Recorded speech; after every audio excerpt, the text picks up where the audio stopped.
Olá, sou eu, o professor João Quadros, e estou aqui para apresentar o trabalho, né, continuando a explicação sobre PIC. Aqui no caso a gente está vendo o PIC 16F, na família PIC 16F, e vamos falar um pouquinho sobre alguns registradores principais e sobre o trabalho e sobre a memória, né, manipulação da memória desse microcontrolador. Então, alguns termos que a gente precisa saber para entender algumas coisas que acontecem na manipulação dos registradores e da memória, né? Power on Reset é um circuito eletrônico, né? Dentro do circuito integrado principal do microcontrolador e que serve para detectar a energia aplicada ao microcontrolador, né, ao chip do microcontrolador, e vai gera um impulso de reset no momento que ele recebe um estado conhecido. Na verdade, é aquela história de quando você aperta um reset, o botão de reset, né? Não é quando se desliga a máquina, é quando você aperta o botão de reset, ele gera um sinal, uma interrupção, que starta um sincronismo de reset é, que você vai gerenciar na hora que você estiver manipulando. Então, o Power On Reset é isso, é o botão de reset, tá? Não é o liga e desliga, né? É aquele botãozinho que você restarta tudo.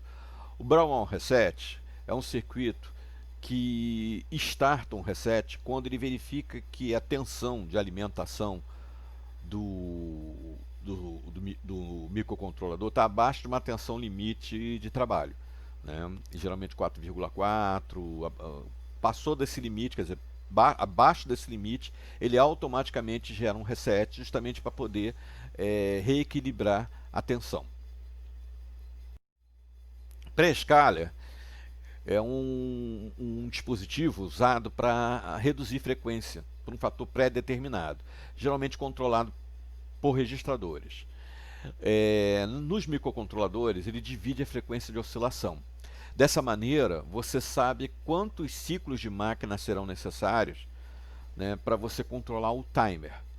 O pré-scaler é usado justamente para você poder medir com uma forma mais precisa e poder manipular o tempo de forma real, né, 1 segundo, 2 segundos, etc, etc.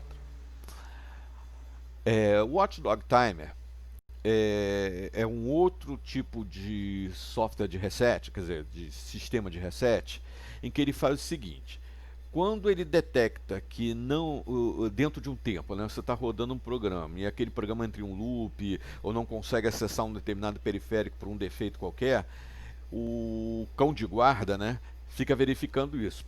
Você configura esse tempo. Se ele passa desse tempo do Watchdog Timer, ele reseta o sistema, né, para que possa haver o conserto dessa comunicação com o periférico aí. Então, são dispositivos, né, o Power On Reset, o Brown On Reset, Brown Out Reset e o Watchdog Timer, são dispositivos que trabalham com reset. E o Pré-Scaler é um dispositivo que trabalha com manipulação de tempo, de divisão de frequência. Os principais registradores para a gente trabalhar com os periféricos são os registradores port X ou 3x. Dependendo do pique que você está trabalhando, você vai ter ou só duas portas ou 5 portas, né? A, B, C e D. E o número de bits para cada uma dessas portas varia de acordo com o tipo de pique que você está usando. Os registradores port X, né, recebem ou servem de buffer, né, do valor que vem ou sai dos pinos associados à porta. Então ele é o carinha que vai receber os dados que ou vão para o periférico ou vão ser recebidos do periférico. Então o port é manipulação de dados. O trees, né, 3A, 3B, 3C, 3D, 3E, ele indica se o que cada pino de cada porta é ou uma saída ou uma entrada. Se o pino no tris for 1, é entrada. Se for 0, é saída. Então, no exemplo aqui que eu coloquei, né? Eu tenho trisB, aí é um registrador de 8 bits, e aqui eu tenho o bit 0, 1, o bit 1, 1, o bit 4, 1, o bit 6, 1. Então, os que estão 0, né? 7, 5, 3, 2 são saída, 0 é saída. Os 6, 4, 1, 0 são entrada. Tudo que tiver com 1, ele interpreta como entrada. E tudo que tiver com 0, ele configura como saída. Então, essa porta B aqui, no caso, tem os pinos, né? 0, né? O pin B, 0 é saída. Desculpe, é entrada. O pin B1 também é entrada. O pin B2 é saída. E assim por diante. Tá? O tris A é para a porta A, o tris B para a porta B, o tris C para a porta C, o tris D para a porta D e o tris E para a porta E. Então ele define se aquele pino estará recebendo um dado ou enviando um dado para o periférico. Aqui um outro exemplo, né? Os pinos RA0 e RA7, né? Configurados como entradas digitais. Essa manipulação aqui, RA0, RA7, RB1, RB2, etc., etc., são também partes do registrador, identificam o bit. Então, RA0 é o bit 0 da porta A, o RA7 é o bit 7 da porta A, tá? E assim por diante. Então, nesse caso aqui, né, todos os bits da porta B são saída e todos os bits da porta A são entrada.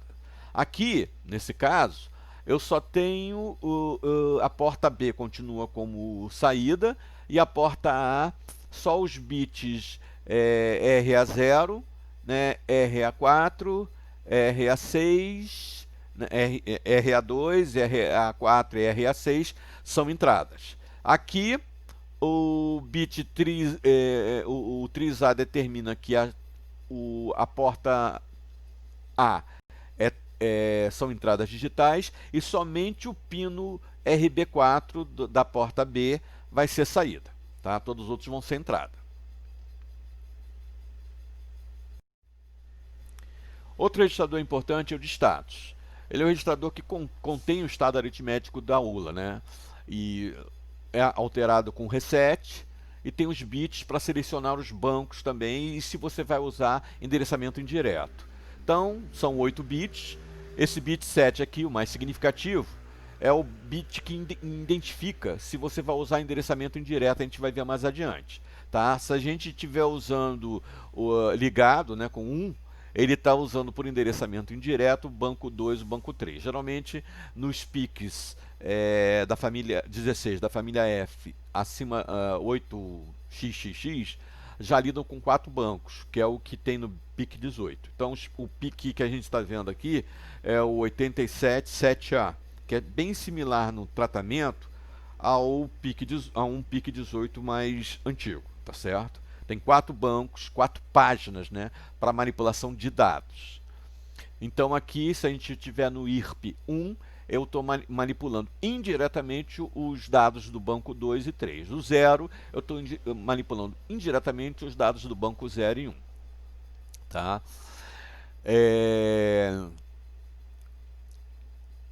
Os bits RP1 e RP0 determinam a página que eu estou usando. Se é a página 0, banco 0, se é a página 1, se é a página 2 ou a página 3. Então, o valor de RP1 é 1, RP0 é 1, então banco 3. Se o valor de RP1 for 1 e o valor de RP0 for 0, aí é o banco 2. E assim por diante. Tá? Cada banco, no 87 7A, PIC 16, tem 128 bytes disponíveis. Tá? O bit 4, ele determina timeout. É usado justamente pelas instruções de WDT, o que zera, né, como é que se diz, o WDT, o Watchdog Timer, ou no sleep, tá? Instrução que fica em standby, tá? Quando ele tem o valor 0, significa que ocorreu um WDT. Então ele serve para quê? Para identificar, quando o WDT está ligado, que há uma interrupção gerada pelo Watchdog Timer. O PD ele também serve para trabalhar com essa parte aí de reset, né? No caso, quando ele identifica que houve uma queda de energia, né? Não necessariamente por defeito, pode ser uma execução do sleep ou uma execução de um clear watchdog timer, tá? Quer dizer, você limpou o watchdog timer, então ele baixa a alimentação, assim como no sleep ele também paralisa. Os bits Z, DC e C são bits de identificação de operações aritméticas. O Z identifica o seguinte: se quando for 1, significa que a operação anterior, né, a operação que foi executada, teve como resultado um 0. Se for 0, por incrível que pareça, por mais que pareça paradoxal, significa que o resultado da operação não foi 0. O DC, Digital Carry, ele é específico para situações onde você tem meio byte. Então ele identifica, quando for 1, que houve um estouro, né? Você somou alguma coisa no quarto byte, no quarto bit, desculpe, e esse quarto bit virou 10 ou 11. Então houve um carry para o bit 5. É isso que identifica o 1. E o 0 é que não houve nada disso. O C, normal, ele identifica isso para palavras de 8 bits. Quando você ultrapassa 8 bits, o carry se liga. E o 0 não. O T0 e o PD também, o T0 e o PD também são usados em situações específicas para alguns PICs 16, tá? Da família 8. Não necessariamente todos, tá? Por exemplo, 87, 7A não trabalha com isso que eu vou falar para vocês. Mas eu acho melhor explicar porque o PIC 18 trabalha. Ele não só o TO é o bit que identifica o watchdog timer, como também ele identifica valor positivo ou valor negativo na operação anterior. Tá? Ele é zerado por reset ou WDT, né, pelo watchdog timer. O PD é o que identifica, né, se houve um overflow, por exemplo, se estourou. Né, não é uma situação de carry, né, é uma situação de você, por exemplo, estar mexendo com um inteiro de 255, de valor 255 e a soma deu 567. Não se trata de carry, se trata de overflow. Então, esse bit 3, né, o PD, também vai indicar isso, tá bom? E ele é zerado pela instrução sleep.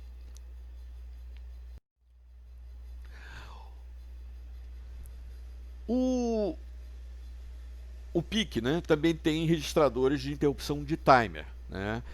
O PIC 87A tem 3 registradores de timer, o 0, o 1 e o 2. A gente só vai explicar o 0 e o 1, tá? Que são os mais importantes. O 0 é um contador de 8 bits, tá bom?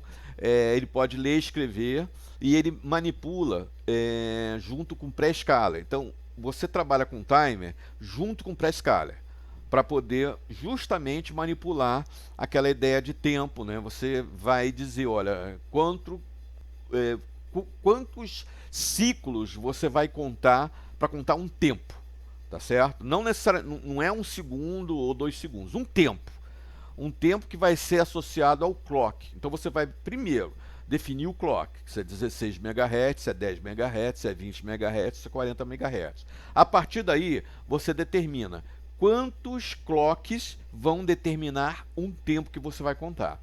Aí você faz uma continha, né, tem uma formuleta para cada PIC, para você transformar essa contagem em segundos, milissegundos, microsegundos, tá certo?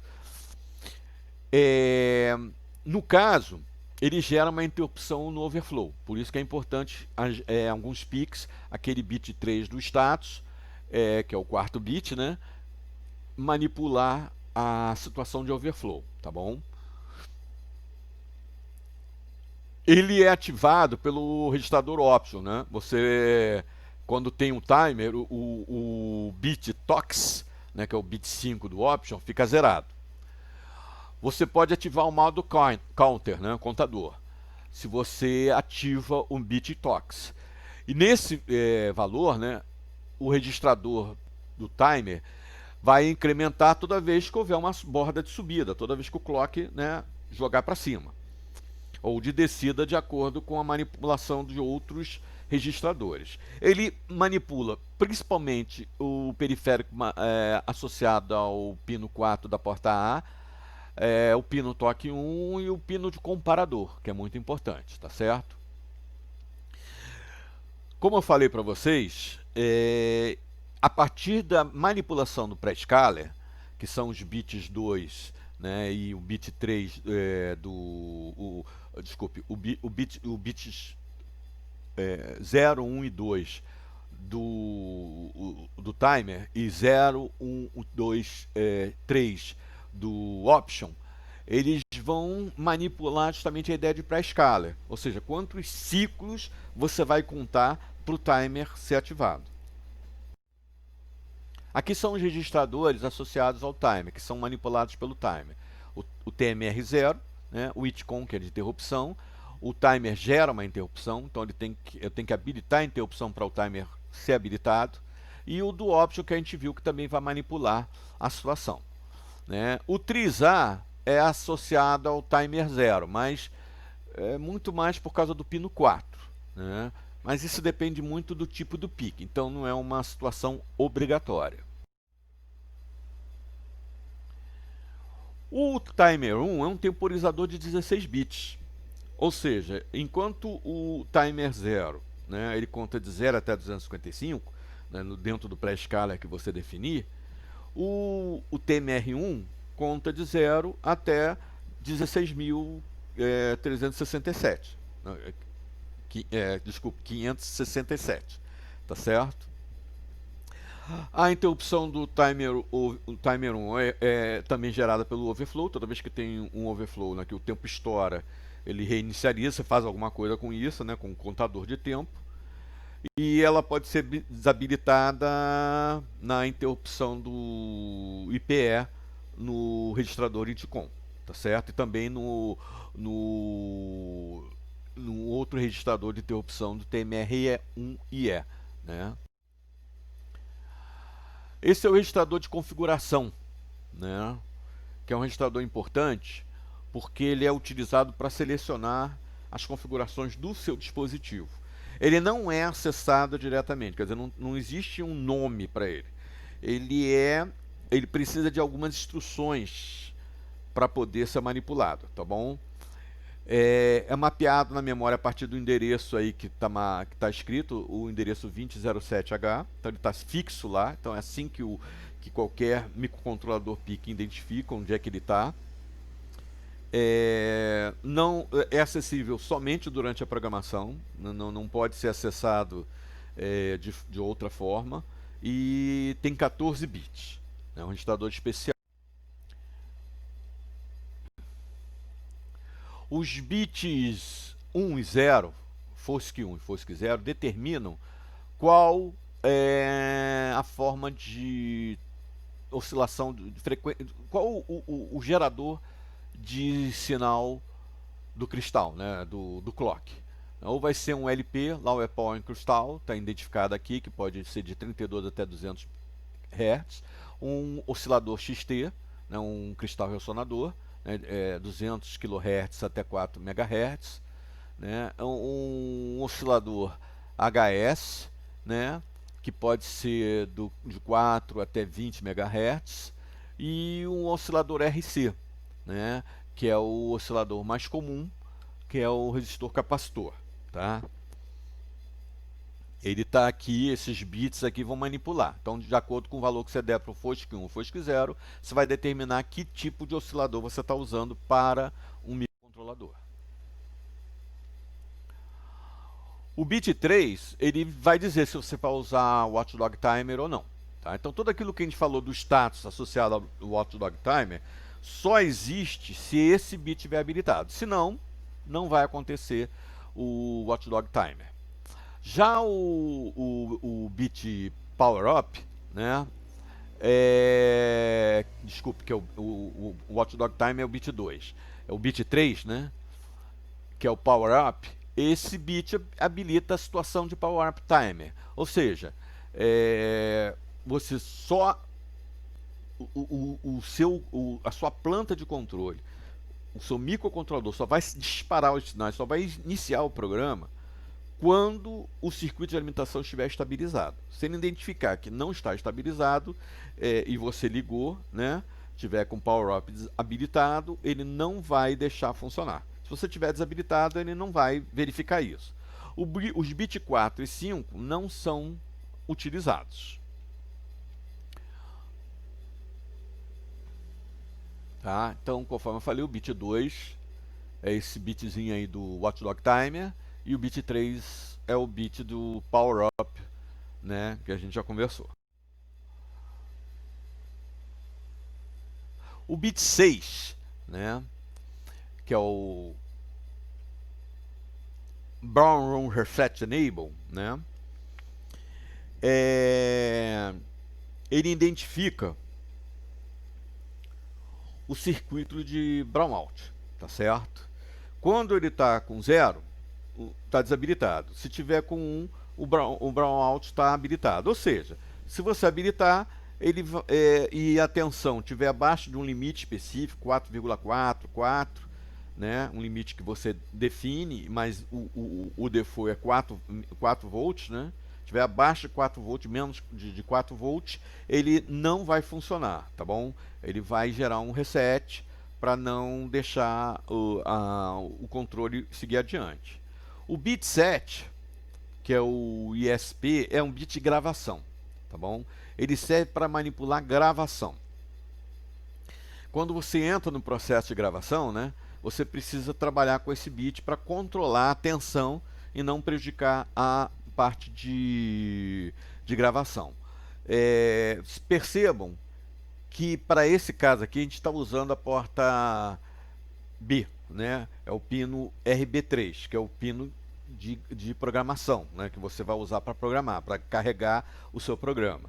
E a gente também usa o pino RB6 e RB7, que o RB7 vai conter os dados a gravar, e esse aqui é o que vai sincronizar o clock para gravação, tá certo? Bem, esses dois bits aqui são da porta B, tá? E aqui habilita na porta B como I/O para gravação, tá bom?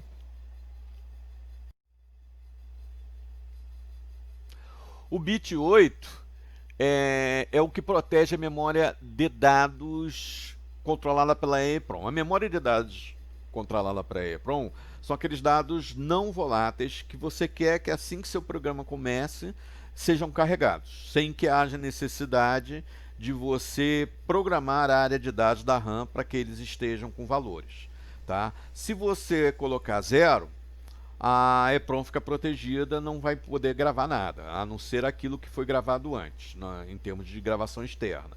Se tiver com 1, a EEPROM não vai ter gravação, pode ocorrer gravação externa sem problema.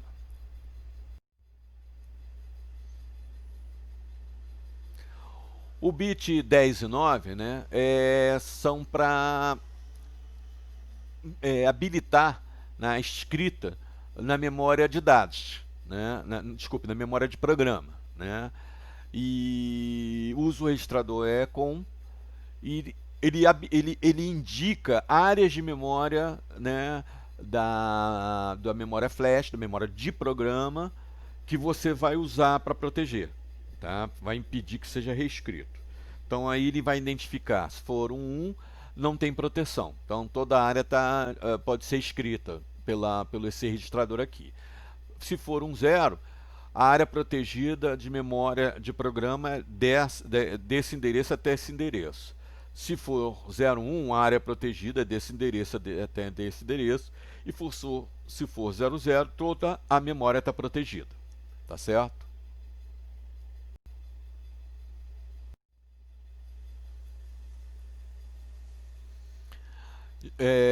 O bit 11 é o bit de debugger.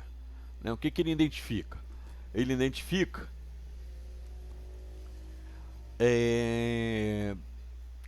principalmente nos bits 6 e 7, né? Se você vai usar os bits como simplesmente entrada e saída, tá? Ou como gravação, ou você vai usar como debugger e gravação, tá certo? Então, se você botar 1, né, o circuito de debug fica desabilitado. Se botar 0, o circuito de debug fica habilitado. Tá certo? O debug, na verdade, ele ocorre com outra ferramenta. Você tem que acoplar uma ferramenta para fazer a simulação e gerar o debugger do seu programa.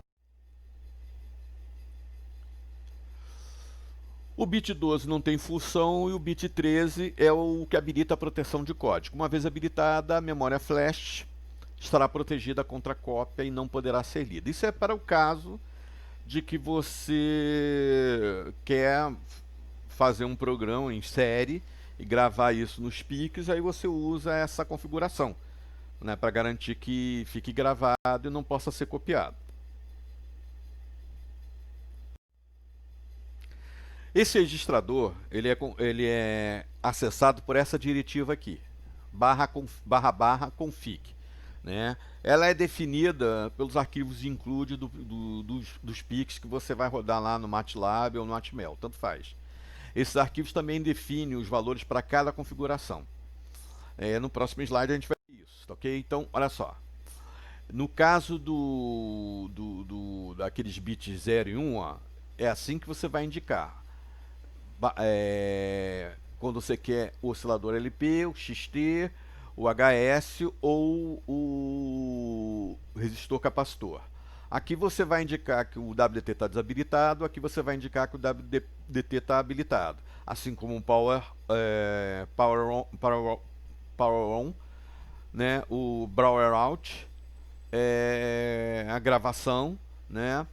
A proteção de código da EEPROM, a gravação na memória de dados, a parte de debug e a memória de programa está protegida. Um exemplo de configuração padrão é essa. Essa aqui é uma configuração padrão, tá? Essa é a linha que você tem que botar no seu programa Assembler para funcionar, tá? Isso é padrão, você pode mudar, tá? Mas geralmente todo programa que você não coloca nada, a configuração padrão é essa aqui, tá? O oscilador HS, o WDT está desligado, o Power On está ligado, o Power On está ligado, a parte de gravação não está ligada,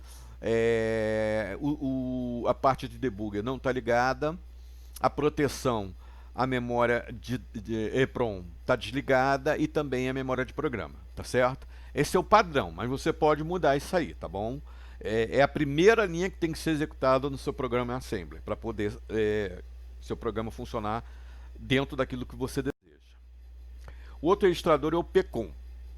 O PCON, ele serve apenas para habilitar, para verificar situações onde ocorreu o Power On ou o Power Out. Ele serve só para isso, ele é atualizado pelo programa. Então, quando houver uma situação de reset para o Power On, ele é habilitado. Assim como quando houver uma situação de Power Out, ele é habilitado. Quando não houver, ele é desabilitado. Em geral, no mundo normal, ele fica desabilitado. Mas isso é bom para você identificar. Por exemplo, deu um reset na sua máquina. Você pode, lá no debug, verificar no PCON o que houve, que ele fica gravado. Tá? Enquanto você não terminar um programa, ele fica gravado. Aí você pode pegar o debug e verificar lá o que aconteceu. Né? Se foi um problema de Power On, né? Se foi um aperto lá indevido do botão de reset, ou se a tensão ficou abaixo de um valor pré-determinado. Esse é o registrador de opção. É aqui que a gente vai configurar o pré-scaler, tá certo? Então a gente tem aqui, do 0 a 2, os bits de seleção da proporção do pré-scaler, que são esses aqui, tá? O 0, 1, 2. São esses 3 bits aqui menos significativos. Então, se ele for, respectivamente, né, PS2, PS1 e PS0, né, esse aqui é o PS0, esse aqui é o PS1, esse aqui é o PS2. Se eles atingirem esses valores aqui, a gente tem 2 pré-escalas, tá?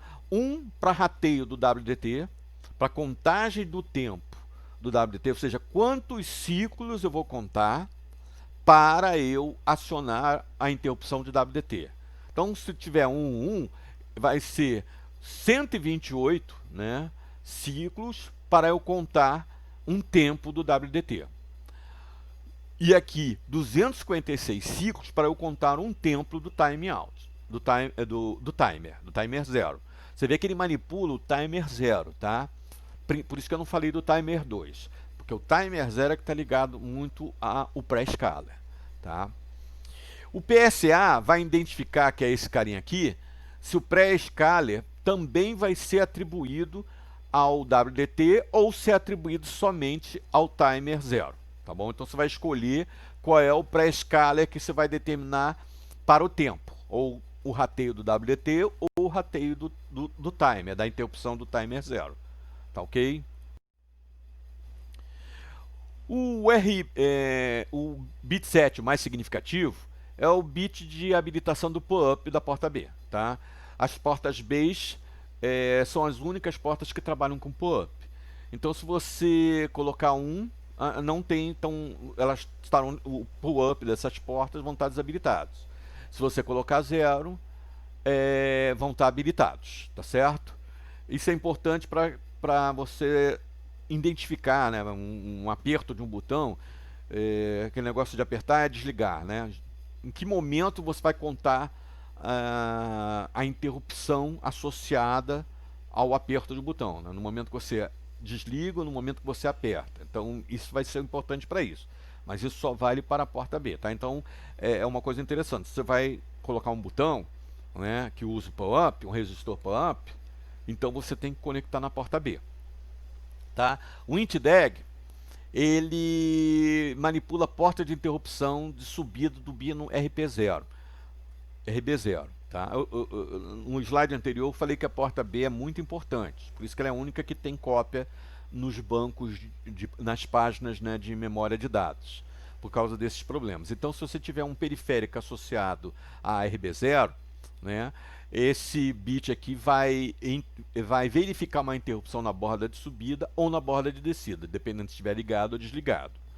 O bit TOX é o que vai te dizer a fonte do clock do timer 0. Se vai ser a transição de clock comparador do pino RA4 ou se vai ser simplesmente o clock da instrução interna, né? Quer dizer, o clock normal. O TSL, que é o bit 4, né, que é esse bitzinho aqui, ele vai trabalhar com a seleção da borda da fonte. Ele vai incrementar uma transição em cada descida ou em cada subida, tá certo?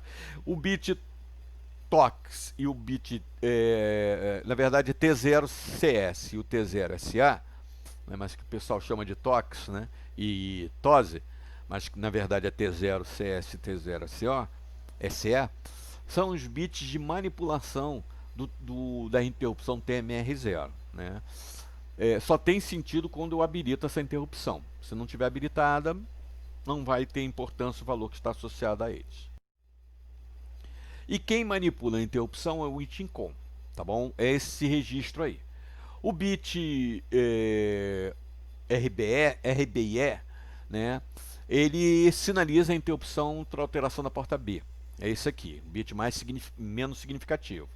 Quando houver pelo menos um dos bits entre o RB7 e o RB4 tem seu estado alterado ou apagado pelo software, tá certo? Quando tiver 0, nenhum dos seus bits teve seu estado alterado. Então esse é um bit de sinalização de interrupção. Ele não é manipulado para indicar a habilitação de uma interrupção, mas sim que houve uma interrupção. Assim como o bit 1 também manipula a interrupção externa via o RB0. Tá? Então, se tiver 1, ocorreu interrupção. Se tiver 0, não ocorreu interrupção. Então, esses dois primeiros bits são bits de identificação de interrupção. Ou seja, eles sinalizam que houve uma interrupção. São úteis quando você for manipular a interrupção associada à porta B, né, que a gente já viu que pode estar associada a periféricos, né, de pull-up, coisas desse gênero, para que você possa, então, ativar a rotina de interrupção associada àquele periférico. O bit 2, que é esse aqui, é o T0 IF, ou TOIF, né, como para alguns chamam, é o bit sinalizador de interrupção, da interrupção overflow.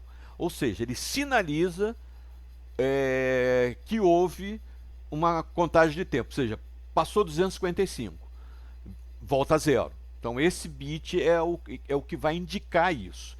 Então é esse bit que você investiga para manipular o timer 0, tá ok?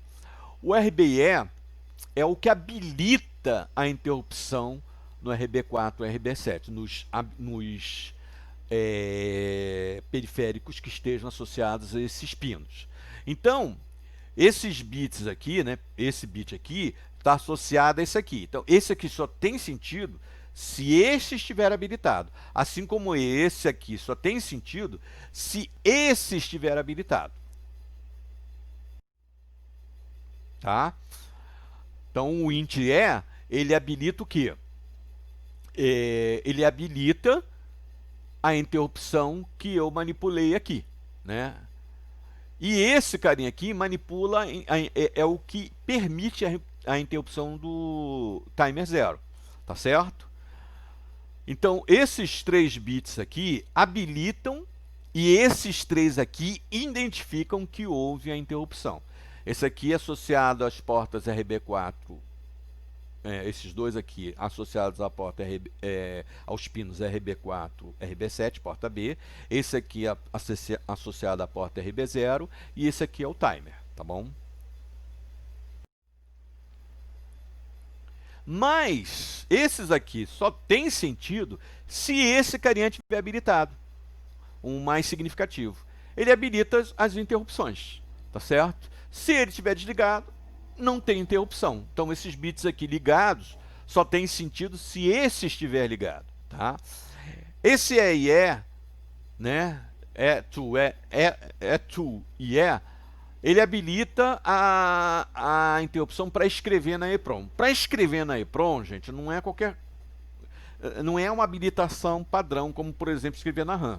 Você precisa habilitar uma interrupção. Por quê? Porque a escrita na EEPROM, ela fica, né, guardada quando você desliga o seu circuito. Você desligou, a escrita na EEPROM fica guardada. Então não pode ser qualquer tipo de manipulação. Então é importante você fazer a escrita na EEPROM via interrupção. Se tiver com 1, está habilitado, você pode escrever na EEPROM. Se tiver com 0, você não vai escrever na EEPROM. Mas todos esses 4 bits aqui, que habilitam as interrupções, só tem sentido se este bitzinho aqui estiver ligado. Agora vamos falar sobre a memória. Memória de programa. A memória de programa do PIC, né, 87 e a família, ela é formada, né, da parte de do flash, que é a memória de programa propriamente dita, onde eu guardo os programas, e uma pilha, que é importante para a manipulação de chamadas de rotina e de interrupção também. Então, para isso aqui a gente tem um Program Counter, na pilha, a memória para manipulação de programa. Como vocês podem ver aqui, a memória de programa também é separada em 4 páginas, tá? Em 4 bancos, tá certo? Agora tem umas coisinhas importantes. Por exemplo, o vetor de reset, qualquer que seja o reset, né, para o Watchdog Timer, para o Brownout, para o Power Up, para o Power Off, Reset, que é o liga, desliga, tudo vai parar, todos os ponteiros de programa vão começar a partir daqui. E aqui, na instrução seguinte, a gente joga para uma posição de memória abaixo da 004, porque aqui é reservado para a interrupção para os vetores de interrupção, onde a gente vai guardar as rotinas de tratamento de interrupção. É claro que ele pode avançar aqui quantas páginas forem necessárias, tá bom? Para botar as rotinas de interrupção. E esse carinha aqui vai ter um labelzinho aqui, você vai indicar esse label onde começa o programa principal. Não vai haver interferência de uma área das rotinas de interrupção para a rotina principal, porque a rotina principal vai estar marcada por um label, tá certo? É padrão, tá certo?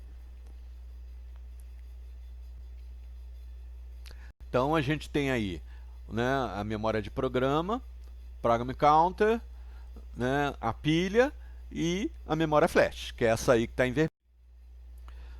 Aqui a gente tem a organização, são 4 páginas, né, assim como são 4 bancos de dados, né, aqui a gente tem 4 páginas de programa, com esses endereços aí, tá certo?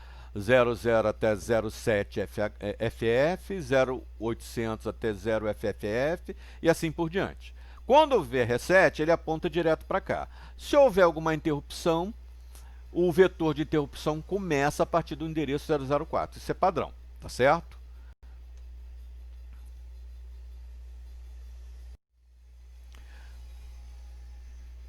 Aqui a gente tem a manipulação da memória de programa. Então a gente usa o Program Counter. O Program Counter ele é um registrador de 13 bits, 0 a 12. Mas de 0 a 7, os primeiros 8 bits, é a parte menos significativa do Program Counter, o PCL.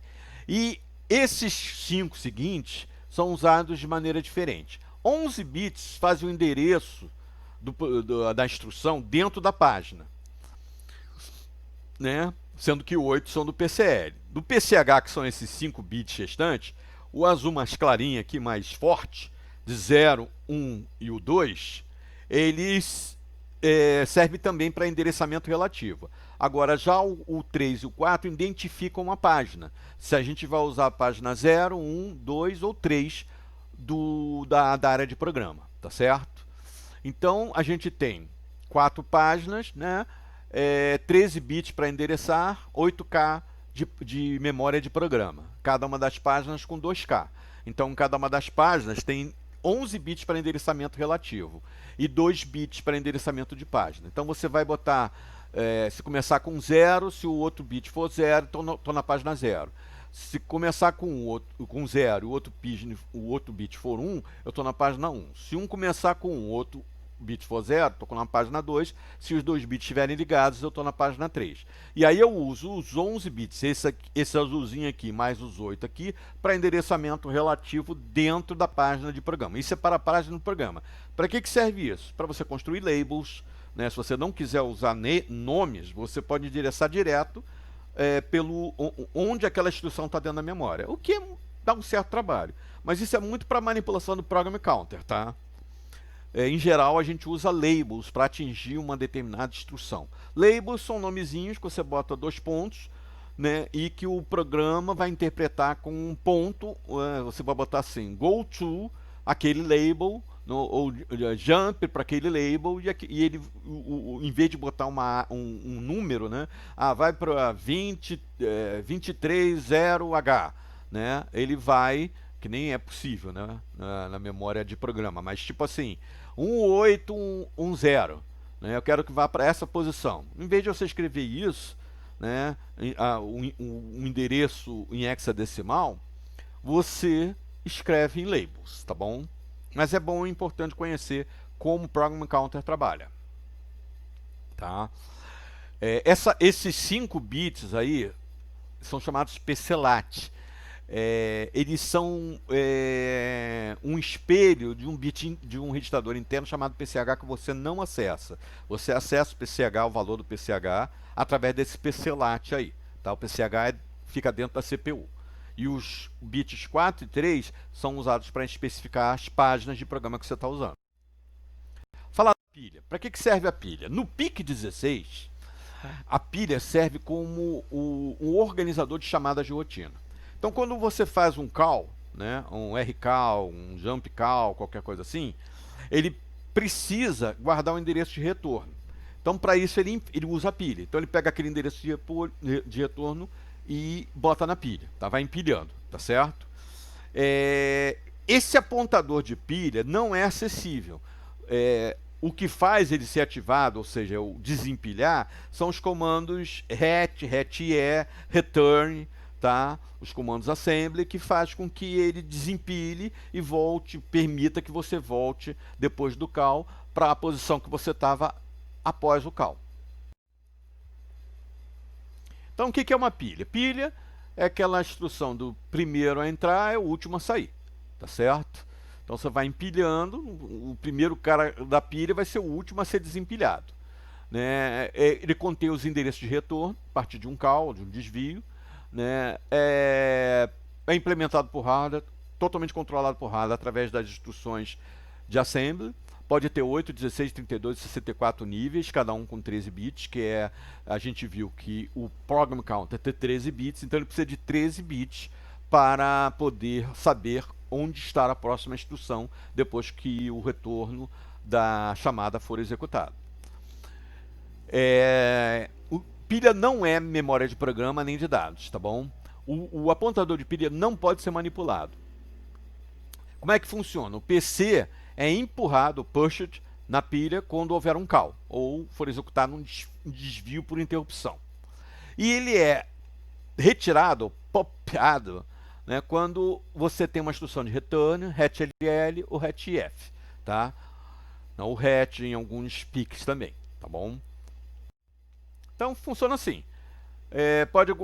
No PIC 877A, ele tem 8 níveis, então você pode fazer 8 chamadas. Já no PIC 32, você tem 64 níveis, você pode fazer 64 chamadas. Isso também corresponde a chamadas de interrupção, o que significa que o PIC 87 pode cuidar simultaneamente de 8 interrupções. Tá? Ele pode ter muito mais periféricos associados a ele, mas ele só vai poder cuidar simultaneamente de 8 interrupções. Já no PIC 32, como essa pilha é maior, ele pode cuidar simultaneamente de 64 periféricos, 64 interrupções, tá certo?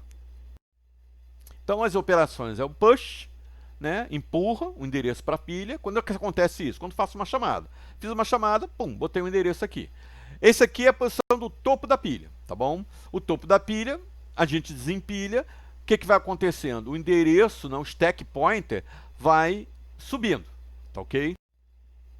Então, quando a gente retira o elemento da pilha, a gente remove um item do topo da pilha, retorna esse valor para o chamador, e o POP lê o dado e incrementa o stack pointer, ou seja, vai retirando.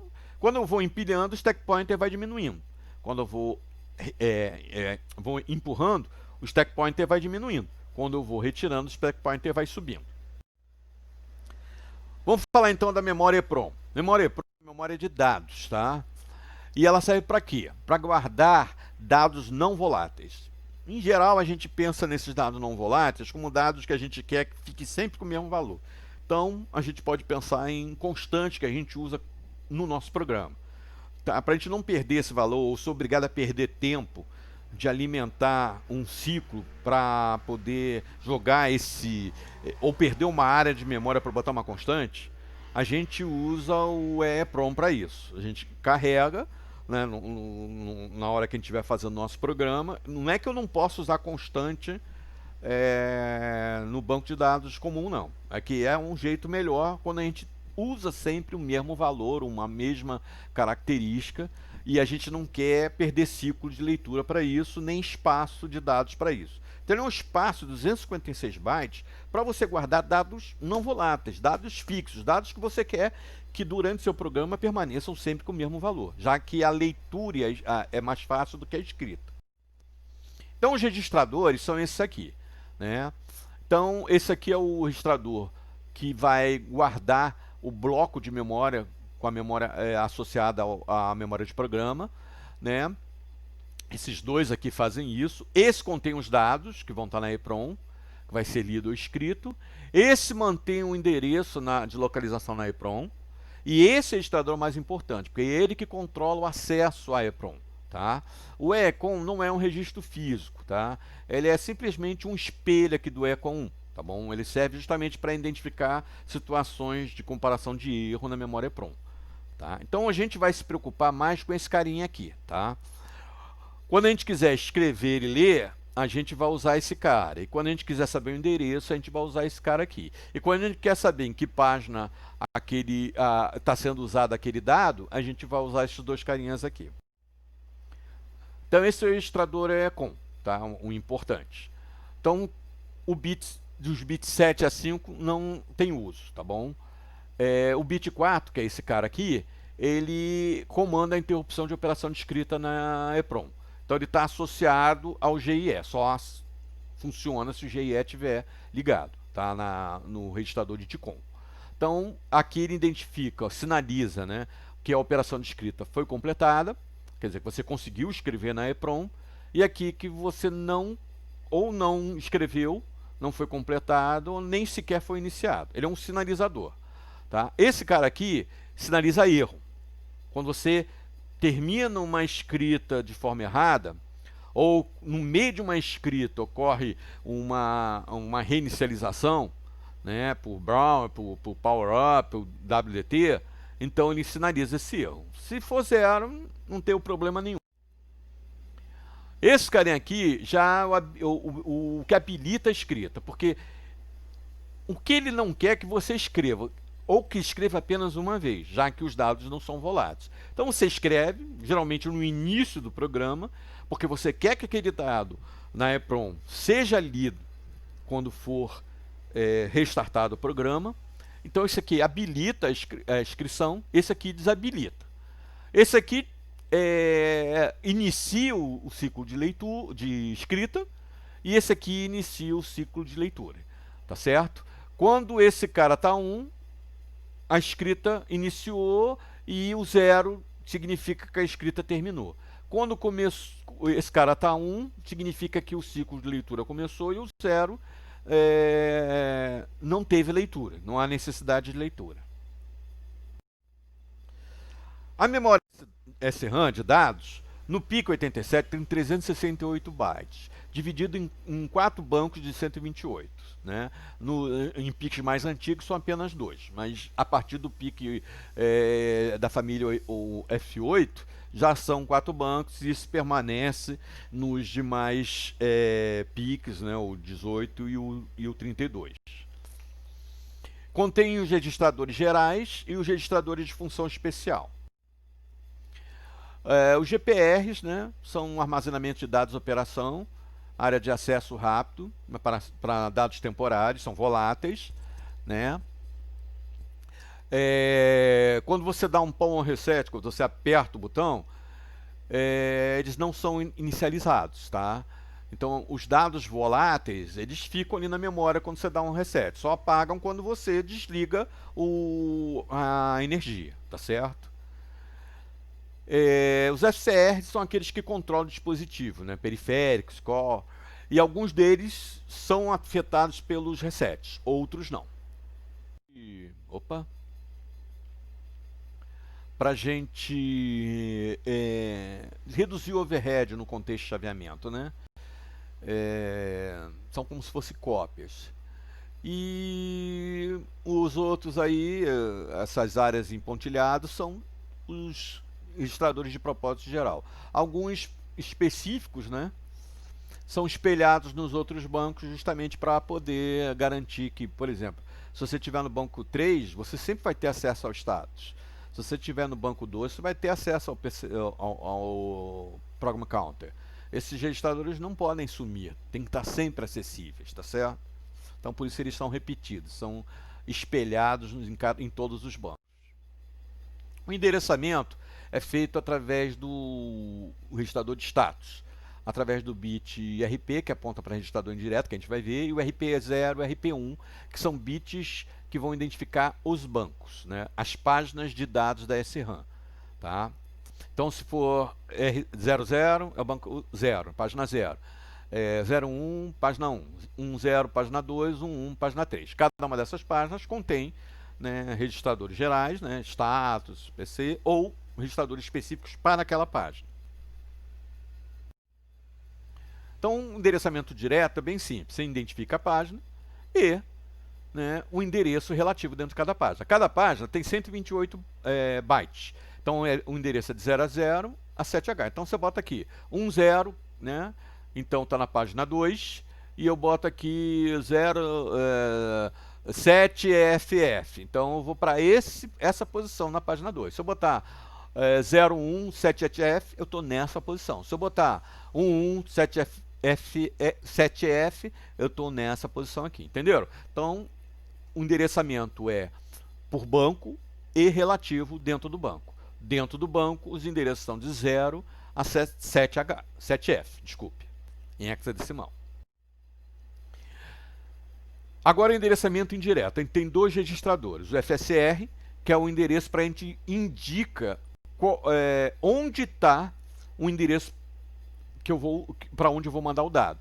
E o INDF, ele recebe ou envia o dado que vai para aquele endereço. Tá bom?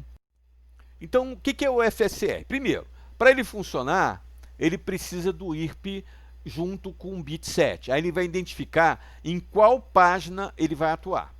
Então, se eu tiver aqui 0, 0, estou na página 0. Se eu tiver aqui 0, 1, eu estou na página 1. Se eu tiver 1, 0, estou na página 2. Se eu tiver 1, 1, estou na página 1.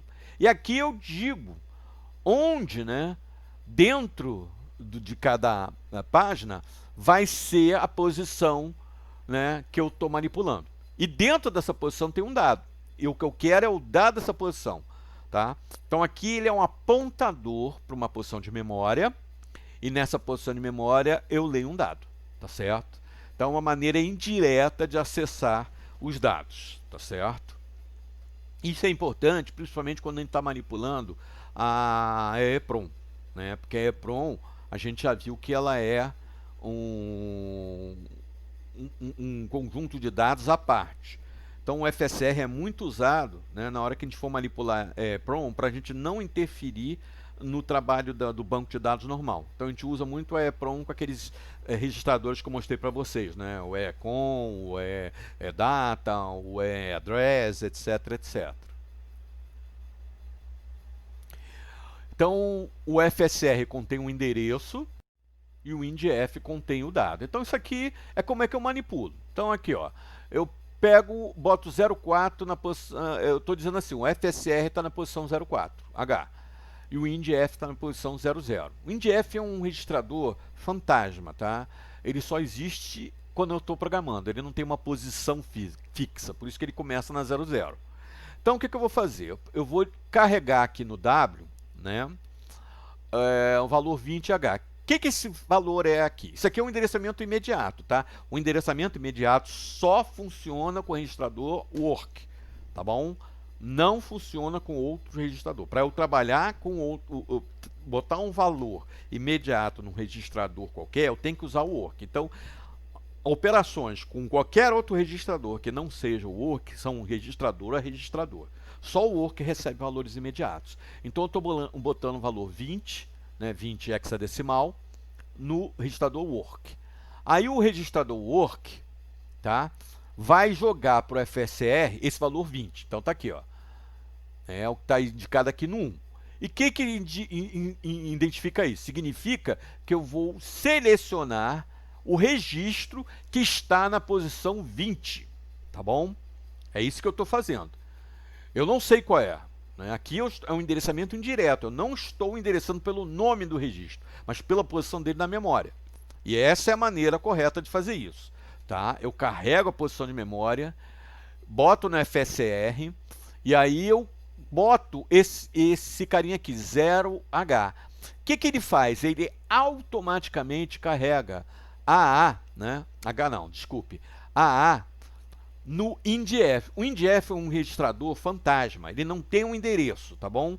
Ele existe enquanto tiver o programa. Desliguei o programa, o INDF desaparece, tá certo? O que ele tem? Ele tem um dado que vai ser lido ou que vai ser escrito na posição apontada pelo FSR. Então, nesse caso aqui, o que ele está fazendo é o seguinte, ele está andando aqui na memória, incrementando até 10 posições, tá?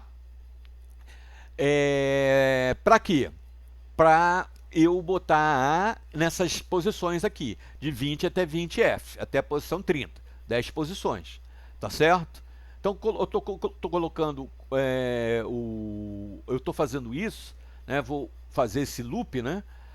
Go to next, aquele label que eu falei para vocês, você veja, eu não estou manipulando um endereço pelo seu número, mas pelo label, tá? Para manipular por seu número, eu tenho que usar o FSR, endereçamento indireto. O indireto, ele depende desse INDF, que toda vez que eu usar o FSR, tem que ter o INDF associado a ele, porque o INDF guarda os dados apontados pelo FSR, tá certo? Se você não tiver o INDF, você só está manipulando endereço, não está manipulando dado nenhum. Então, nesse caso aqui, eu estou botando AA, né, em todos os endereços apontados pelo FSR, na posição 20 até 2F. Estou fazendo isso 10 vezes, tá ok? E aí eu faço isso, né? E quando isso acontecer, terminou, eu continuo o meu programa, tá certo? Então, essa é a forma de endereçamento de dados. Ok, o INDF acessa o registrador apontado para FSR e ou recebe o dado que eu vou ler, ou tem um dado que vai escrever. Aqui eu contenho um endereço hexadecimal do SRAM. Olha só, o FSR ele trabalha com valores hexadecimal. Quando eu não precisar usar o valor hexadecimal, eu uso o nome do registrador. Mas se eu precisar usar a posição de memória onde ele está, e aí vai ser a posição de memória relativa, no caso do banco, né, que a gente já viu, a gente vai usar o FSR, tá bom? Quando eu não quiser isso, se eu quiser usar a manipulação direta, né, sem manipulação pelo FSR, eu vou ter que usar o endereço completo, não relativo. Tá, ok? Aqui é o endereço relativo, aqui é o endereço não relativo. Aqui endereçamento direto ou indireto. O endereçamento direto, ele não precisa ser numérico, ele pode ser feito através do nome dos registradores. Já o endereçamento direto precisa do endereço onde você vai jogar a informação. Tá, ok? Como você pode perceber, a gente pode usar o endereçamento direto para mexer com vetores naquelas posições, né, naqueles 96 bytes, né, que a gente tem livres nos 128 bytes, porque cada banco da SRAM, 32 bytes são de registradores específicos e 96 bytes são para registradores genéricos. Então eu posso usar FSR para preencher um vetor, né? É só posicionar numa posição de memória abaixo desses 32 bytes, né, isso é fácil de calcular, e sair carregando cada posição com um valor, né, um vetor, e depois eu leio, né, igualzinho como se faz com um vetor. Tá? Então FSR e o INDF servem muito para isso. Para mover valores de um registrador para outro, você tem que usar o registrador W. O único registrador que recebe valores imediatos, que permite, né, endereçamento imediato, é o registrador W, que é o registrador de trabalho, que é o acumulador. É o único. Todos os demais dependem de operação registrador a registrador. Tá? A maioria de transferência de registradores usa o W. Tá bom? Então, toda transferência de valor demora 2 ciclos. Uma para carregar no W, outra do W para o registrador. Ok? A gente pode usar um registrador para carregar valor outro registrador? Sim, mas nem todos permitem isso, tá bom? Tem umas formulazinhas aí para a gente trabalhar com isso. Mas não cabe aqui a gente falar nisso agora. Então, gente, terminou. Essa é a manipulação de registros e memória do PIC87. A gente vai trabalhar com isso quando estiver mexendo com a Assembler. E saber disso é importante, tá, gente? Para poder controlar melhor. Mesmo que você esteja trabalhando no C, muito disso que eu estou falando vai ser manipulado também com C, com Python, né, com essas linguagens que talvez sejam mais fáceis para vocês do que o Assembler. Ok, então, gente.